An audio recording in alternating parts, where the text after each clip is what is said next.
If you don't call this support, I don't know what to call it, then. A.T.C, we support radio. What it do, world? Hey, yo, man, it's your boy Peter Larry Loud, man, and I'm back with another episode of the We Support Wednesdays. And today, man, we got the homie SauceDaGod back in the building, man. Like, if y'all know, me and him already dropped the interview a year or two back, man. We got him back now to catch up on some things and see what it is that he's been into, man. So what's been good with you, bro? Man, just been grinding, man. Just getting to it. How you been, bro? Glad to see you back at it, brother. Man, I've been good. I can't complain, man. I can't complain. It's the same. It's the same with you. I'm just gonna jump straight into it, man. I see that you about to get ready to get the No Cosign tour and everything back going up, right? Yeah, man. We had did a couple of dates, you know what I mean? Shout out to my man, Mr. 365. We promo USA.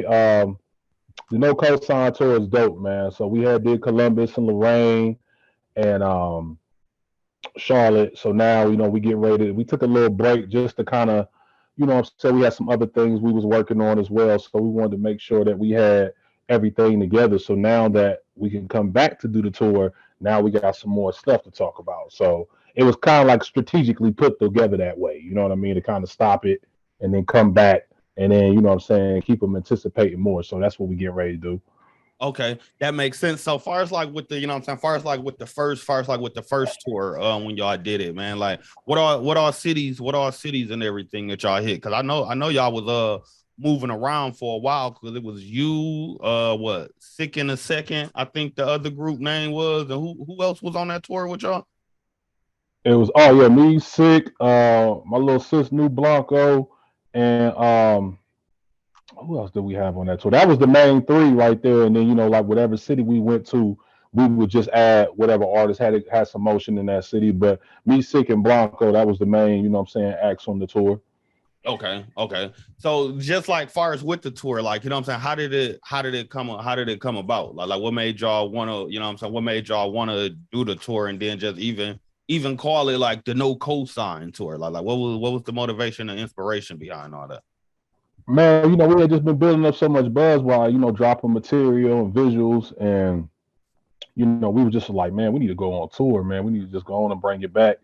You know what I'm saying? Because we did the Grind or Shine tour like 2.5, almost 3 years ago. And we kind of had just did a couple shows. And on that one, it was just me. I hadn't even met Blanco or Sick yet. You know what I mean? So that one was more so just me and just other artists that was getting around from Ohio and surrounding areas. So this time around, like after we started building motion, they started seeing me, with the team, and we just kind of was building. We decided that we wanted to do another tour where we was like, man, we need to just go call it the No Cosign because we doing it all by ourselves. That's the meaning behind it. No Cosign, like we ain't got no big sponsors or big artists. It's just us going around to different cities and just having motion and really connecting with the people, you know what I mean, that want us to be in a city and the ones that are trying to get familiar with us. So we just said, you know what, man, we doing this ourselves. So we don't need nobody. We don't need no cosign. See that right? That right there is dope. So man, first like with the name, I see that you dropped the young, you know what I'm saying? I see that you dropped the young off the name. So like what was the reason by that? Is it just, growing up, maturing, going to that different, going to that different level of your career elevating? Yeah, absolutely. That's what it was. It was just, when I first started, I was like a pup in the game and still learning, seeing the ins and outs of it. And the funny part was a lot of people kept telling me to do it. I wasn't seeing it then. I was like, why? Like, what's wrong? You know what I'm saying? They like, you feel like this me. This is what I me. did. You know what I'm saying? Right. But then, finally I decided, I said, you know what? I said SauceDaGod is dope anyway, regardless if I say young or sauce or whatever. But yeah, it's definitely just elevating and maturing, what I'm saying, and just going through the ranks of my career. So I decided that, we're gonna drop the young off because, we forever you're gonna be young, but it's just like, just elevating, just going to that next level. So that's all it really was for real. Right. Cause I mean, you see, you know what I'm saying, and it's not really a bad thing. And that's what some artists gotta understand too. Like when you grow and you elevate and you do got the young, the little on your name. Like after a while, you know, it is cool to do it. Shit, you see, Jeezy really dropped the young. You know what I'm saying? After a while, he dropped the young off his name. Like he gonna always be Young Jeezy to us. But now Right. when he out moving around, he presenting everything. He goes, you know, he goes by Jeezy. Exactly. Kind of similar to the same thing. Yep. Just kind of just on some grown, you know what I'm saying? You just maturing, just elevating. That's all. Man, and then so now I also see that you know you about to start the tour back up. I also see that that you've been focusing on the Who Am I merch. So tell me about that. Tell me where that came from. Oh man, who am I? It's a dope record that I had recorded. I actually had recorded it like a year and a half ago, and I was kind of contemplating if I was going to put it out. So I just started kind of leaking it to DJs and just just personalities and tastemakers and things of that nature. And they was like, "Yo, this is dope. This is dope. This is dope. This is dope." And I just felt like, you know what, it would be even doper if I could just come out with some Who Am I merch. So I'm like, and I was just like, you know what? I'm gonna try it just to see how I go because it was like, if I start wearing, I was like, everybody gonna be like, oh man, who this guy keep wearing all this Who Am I merch? You know what I'm saying? What saying? What is that about? So it Right. kind of was just like the song kind of set it up, and then I just went ahead and it was an idea, and I decided to go ahead and go with it, man. And it actually was a great idea because a lot of people have been supporting the merch. I can't thank everybody enough. So, it was definitely an idea I had in my head, and I brought it to life, and it worked. So now And so as you can see, I got the thing in the back too. I yeah, got the Who Am I? Yeah, yeah. I see the branding with it. So let me ask you this. So now that you getting ready to gear up and go back on tour, like is the merch something that you're gonna focus on pushing inside the different states now as well as the music? Oh, absolutely. I mean, that's like, the song is like the segue to to the merchandise. So I'm definitely, saying, gonna be pushing the merch, you know what I mean? And just getting people to, get familiar with it. So when they put it on, it's just going, coincide with who I am. So they're like, well, who is this Who Am I merch coming from? Oh, it's this artist named SauceDaGod is dope. So I figured I could just kill two birds with one stone, have merch and the music. So, you got to kind of have something that the people Yeah, want. You yeah, know yeah. what I mean? You got to give them something, and then they can just start really tapping in with the music. Because the funny thing about it is, right now, music used to be number one, but it's really about your brand. It's about your motion. It's about what you got going on, and then the music just brings it full circle. You know Right. what I mean? Yeah. It's like the music is I kind of say like the music is like the centerpiece and you got to build there and then you really got to build everything else, you know what I'm saying, around the music and like to any artist that's out there, you know what I'm saying, that's listening, like man, that's something that I really like be big on and be trying to tell artists like man, when they going out doing these shows, opening up like whatever it is, like man, start talking to the promoter or who's over the show and just ask them like, yo, while I'm here, can my people set up a table so I can sell this merch? Absolutely, man. I just think it just goes with everything now, man. I mean, fashion go with hip hop anyway. Hip hop Yeah. go with fashion. So But you got some people, you know what I'm saying? You got some people you can see them out and be like, hey, yo, check out my music. They go brush you off. But if you be, you know what I'm exactly, saying? But if you approach them and be like, yo, you know what I'm saying? I'm selling shirts, you know what I'm saying? I'm selling hats. You got some type of merch, they go be like, you know what I'm saying? They be quicker to, you know what I'm saying, check that out. You know what I'm saying? Check that out. And especially if it's something that got, you know what I'm saying, some type of meaning behind it, they have no problem, you know what I'm saying, with wearing it at all. And that's one thing I tell artists too, like when you branding yourself, you know, I get it, you know what I'm saying, some of the names that we come up with, but you want to try to have like a universal name or like some type of, you get what I'm trying to say, like yeah, universal absolutely, brand that can be presented to everybody, like me. You know what I'm saying? Like I have a clothing brand myself, Just Up Grinding Clothing Company, but that's something that everybody does, no matter what, exactly. no matter what age group you in, you grinding. Like even if you know what I'm saying, even if you sick, You know what I'm saying? You got health issues. You getting up every day to fight through that battle, man. That's still a grind, man. Yeah, yeah, definitely, man. That's where I came like with the who am I. I said it's so universal because a lot of people's like, who am I? I'm like, well, who are you? You Right. see what I'm saying? So it's a statement. So it's like anybody can wear it. So whether a ball player or entertainer or just, an average person, whatever profession you're in or whoever you are, that's how you explain it to people. Like, when somebody asks, who am I? So that's what the kind of thing was the reason why I kind of went through and said, we could take this thing kind of far. Right. Yeah. And I could definitely see that. So, man, I got a question for you, man, because Let's get it. we just checked it out. Me and Mr. 365 just checked it out ourselves the other day. On our show, the Culture Talk Show, man. Have you heard the 6ix9ine and Kodak track? I haven't heard it, but I've seen it. You know what I mean? I've been seeing all the little posts and all the stuff on Instagram. I seen like a little clip of it, but I ain't really heard the whole record. You know how you just kind of be Yeah. scrolling through So, and kind of seeing. So you haven't. So you haven't heard it. So see, when I heard it, it made me feel different about the situation. I'm gonna get your opinion first. How being that you haven't even heard the track, when you first saw that it surfaced that he even did a track with him, how did you feel about that? Man, it was kind of like, man, I'm gonna just be honest, man. Like everybody ain't, saying what they pretend to be. You know what I mean? And I mean that in a way of saying like this dude was never really no street guy. He wasn't never no gangster or whatever you want to call it. So it's just, I mean, to me, I guess they looking at it from a standpoint of doing business, I guess. But I'm like, I understand where other people are feeling because it's like when you align yourself with certain things, that means you taking sides. So if you're aligning yourself with somebody that's out here ratting, that's kind of making it seem like you're a rat too. You know what I'm saying? Or you got some rat tendencies. Hey, well, see, but look, and this is why I say I'm glad I heard the track, because I haven't heard nothing like this for real since Young Buck Stump, when Ludacris and T.I. dissed each other on that track. Yeah. Bro, the thing is, Kodak came on the track and pretty much dissing them. Okay.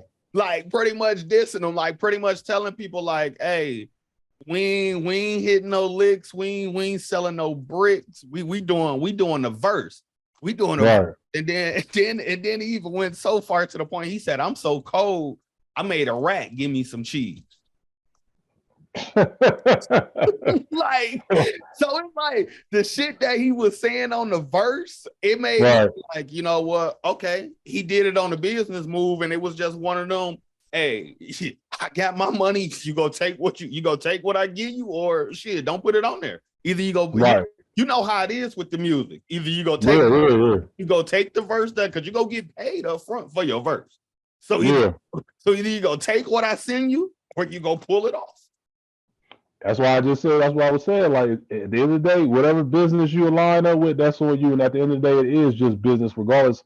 Like you said, this ain't nothing personal. This ain't about their life. I'm pretty sure that man ain't hanging out with that guy. They ain't like kicking it, buddy. It's just like, look, oh shit, well, he gave me this. I gotta, you know what I'm saying? I gotta go get it. But you gotta think, you're an artist. So you know how it is. You know how it is on the business end. Like certain stuff, like I want to say he probably got more than that just to sit there and take the picture. You know how the game go. Oh, you want me to take a picture and we gotta post a picture showing that I was actually physically with you and all that? I need some more on the back end. Yeah. Like he probably just, had to do what he had to do, and get that bag. So it's business at the end of the day with everything, man. So it ain't even, you know what I'm saying? But let me ask you this though. Cause it's like, okay, a lot of people don't even want to get at track no play, but they gave Gunna after we knew Gunna snitched. Soon as Gunna project dropped, everybody jumped on it and was like, and some of the responses that you will see, it'll be like, oh damn, his shit hard, even though he snitched though, but his shit hard. So like, why he get a pass, and we know for sure he really was out there, you know what I'm saying, in the field though. I mean, it's hard to say. It's really, it's like I said, it's just hard to say. But I guess, I mean, a rat is a rat. You know what I mean? But it's just something about, I don't know. Maybe it's something. Maybe it's something we don't know behind the scenes, or something. I don't know. Like, but that is a good question, because I've been hearing the gunner. I didn't know it was him until I kept hearing the same little track with the little sample on the back, and I said, "Oh wow!" Like if you just listen to it and not actually know it's him, oh man, I mean, it's just like it's a nice record, and it's just stuff to come with it. So I don't know, man. I mean, it just depends who you are. I mean, think about how Chris Brown, he did the domestic violence thing with Rihanna back in the day when he was a little bit younger, but did it kind of stop him though? It kind of made him get like now. Look at him now, like he even bigger than he was then. Yeah, that's true. But man, that's kind of different, man. Hip hop go through domestic violence cases. that ain't nothing new. We done had Bobby and Whitney, shit. Ike and Tina, the infamous. Yeah. You definitely right about that. So it's like, man, we can't even do CB like that. Oh, yeah. Did you see what's going man? Did you see what's going on? Because I'm actually about to do an episode on this, man. Did you see what's going on with R. Kelly? Well, not even far as with R. Kelly. You saw what Dame Dash was saying about R. Kelly? If it's something new, I haven't seen it, but I know he was telling me. I mean, he was saying, not to me, but he was saying that how bad he was to Aaliyah back in the day, and all the stuff that she was saying, like he was a monster, and he was just everything, man, crazy, like weird. That just surfaced back up. But he pretty much was saying that when R. Kelly and Jay-Z did that Best of Both World album, he really didn't, he really didn't support that. He didn't want to be he didn't want to be executive producer on there. Like he didn't want his name tied to it at all. Now just saying that, because don't correct me if I'm wrong, Dame Dash and R. Kelly about the same age, right? Or at least close. Probably. I'm pretty sure Look, so here's my question. How can he be mad at R. Kelly? And it's like y'all both, when you really look at it, y'all both was messing with her when she was underage. During that time when Aaliyah was blowing up and all that, she wasn't that grown when she was dealing with Dame Dash, bro. I mean, was she 18 when she started messing with Dame? I think she might have been. Yes, she had to be. But she fresh just at 18, and this is how I look at guys. And this is how I look at guys like that, though, bro. If you sit there and you're waiting for a female to turn 18 for you to shoot a shot, bro, you've been looking at her and been having some ideas in your head on what you want to do. Yeah, that is kind of a little weird there. You know what I'm saying? That's just like the little girl that grow up in the neighborhood, that stay down the street. All of the dope boys and everybody done seen her growing up, and then as soon as she turned 18, everybody pounce on her like, "Oh yeah, you grown now. What's up?" Yeah. How long you been plotting on? How long you been plotting on this? Yeah, that was waiting until she was like 12. Like, now wait till she get 18. She gonna be that.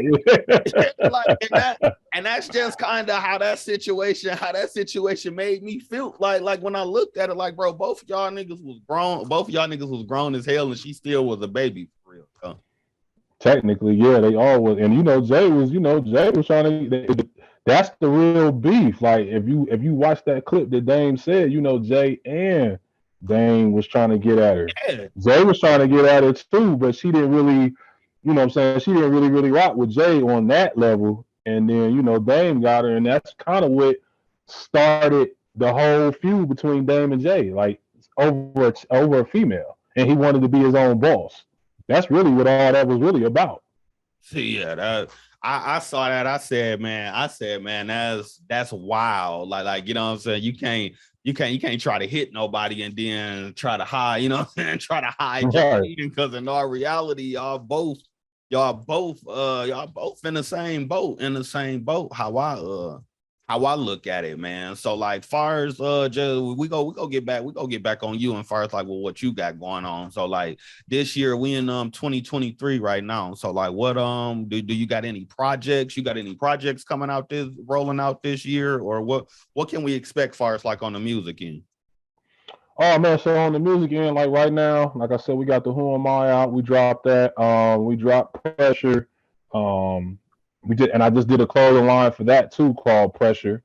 I'm getting ready to drop that real soon.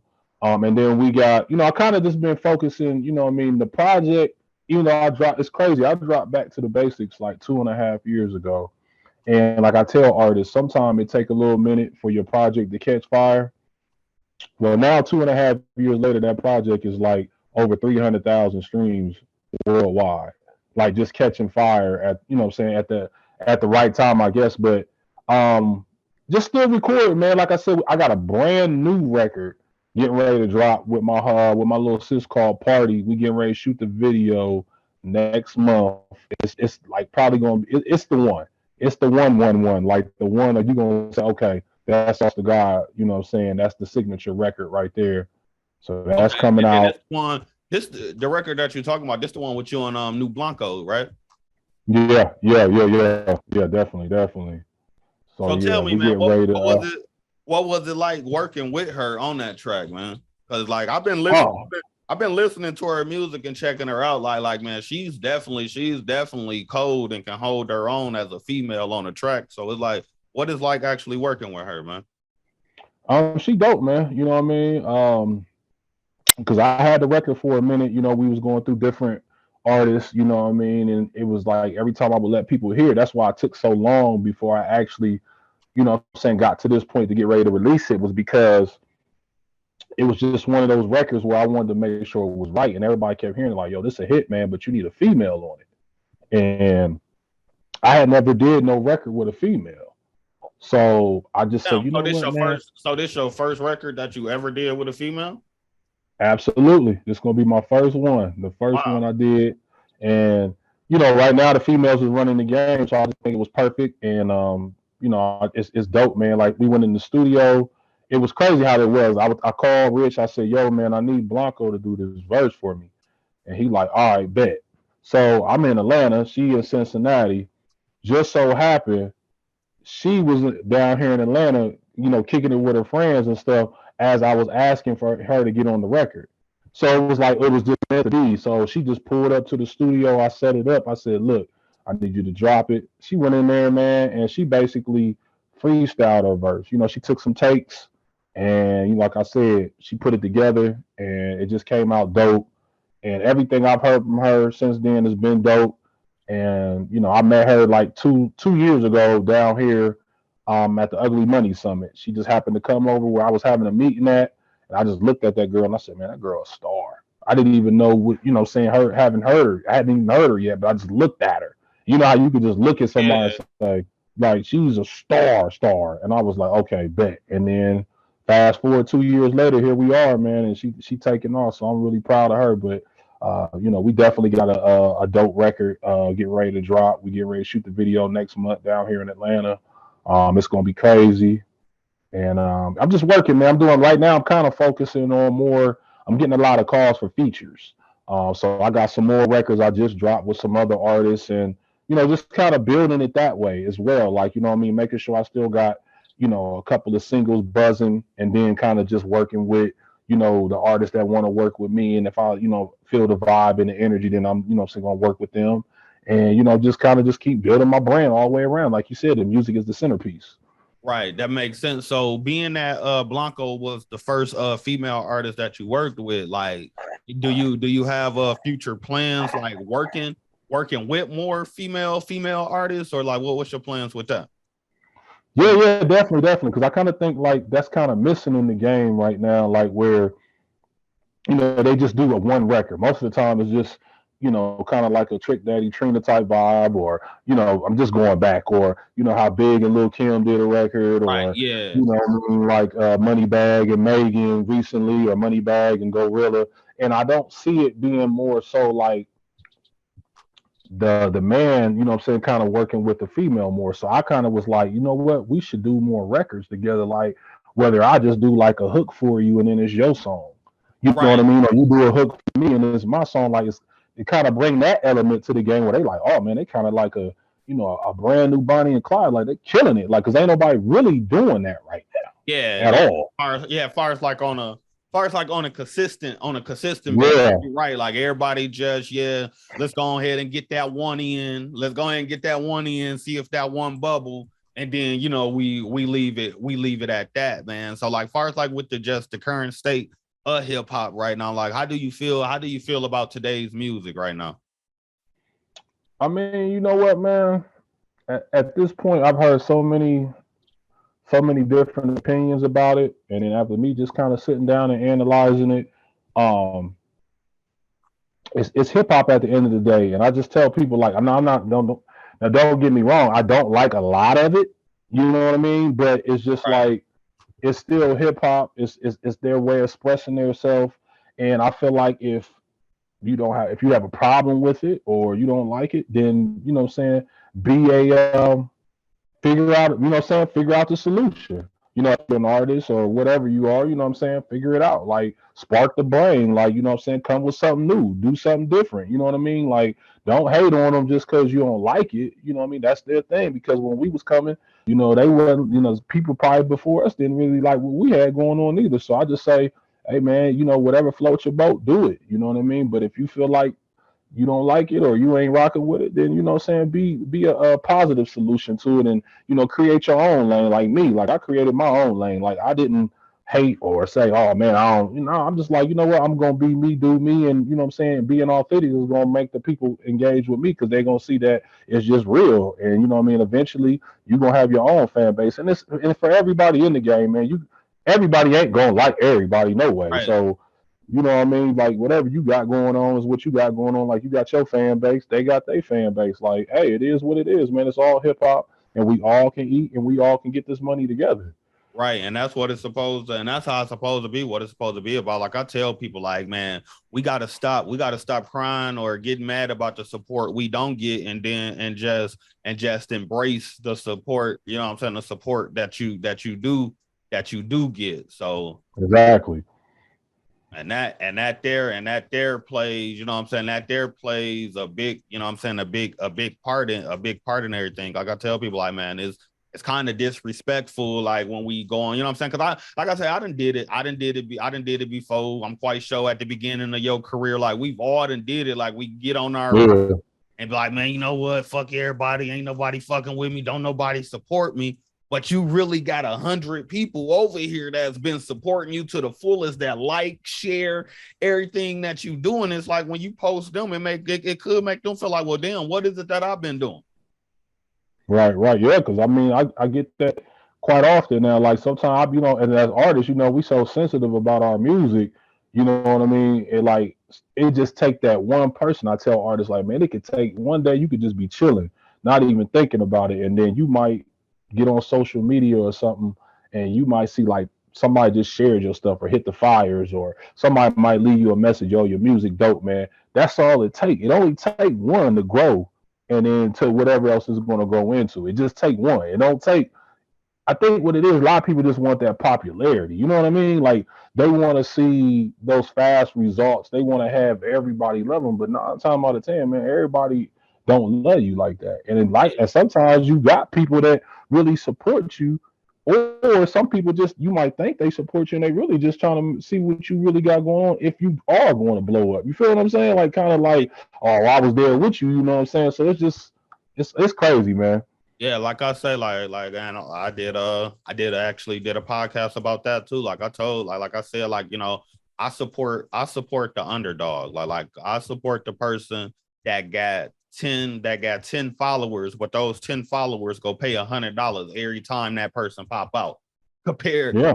compared to a person that got 1,000 followers and they can barely get them to pay $1. Yeah, that's what it is, You man. know Like I what I'm said, it's just your fan base. If you got 500 loyal fans, that's gonna pay $10 to $20 every time you drop a little project, or like you said, pay $50 to come see you, or whatever it is. that's your fan base right Yeah, there. because And it's gonna grow. It's gonna grow. yeah, and that's how I look, and that's how I look at that with that one, man. So before we wrap everything all the way up, man, let the people just know, like, far as how they can just stay in contact with you, stay in the loop, where they can look out for you to be coming with the no cosign tour. Do you got any other tours outside of the no cosign tour that you got coming, or what? Man, like I said, man, we working on this Who Am I tour as well. It's still in the baby stages. Excuse me, but for the no cosign tour, man, like I said, we get ready to hit Cincinnati, Atlanta, Florida, Tennessee. We just taking it wherever, you know what I'm saying. We in talks with a lot of the promoters or whatever like that, and they're interested. So we just taking it wherever it takes us to. For everybody else, man, that want to follow me or saying get into contact with me, you can get on Instagram at Young SauceDaGod. That's YOUNGSauce_DAGOD. Sauce the God on YouTube, Sauce the God on Facebook. I even got my real name on there too. So I mean, it ain't no secret. Alex Dover is on Facebook as well. So like I said, you can follow me, or you could just put in Sauce the God on Google, and everything is gonna pop up because I'm Google verified. So I mean, it's not hard to find me or follow me. And like I said, all the music is out right now. Back to the Basics project is out on all platforms. The singles, All I Need, Who Am I, Pressure. We got the brand new single getting ready to drop real soon called Party, featuring New Blanco, and just a list of other records just coming with other artists. Man, just stay tuned with that. And there y'all have it. Y'all heard it here, man. It was the homie Sauce the God. Like, man, as always, bro, it's all love. I appreciate you. I appreciate you stopping by again, man. Y'all make sure that y'all stay tuned in for another one, man. A.T.C. We support radio. Radio for the artists, radio for the people. For sure, man. Let's keep getting it, man. Oh, yeah.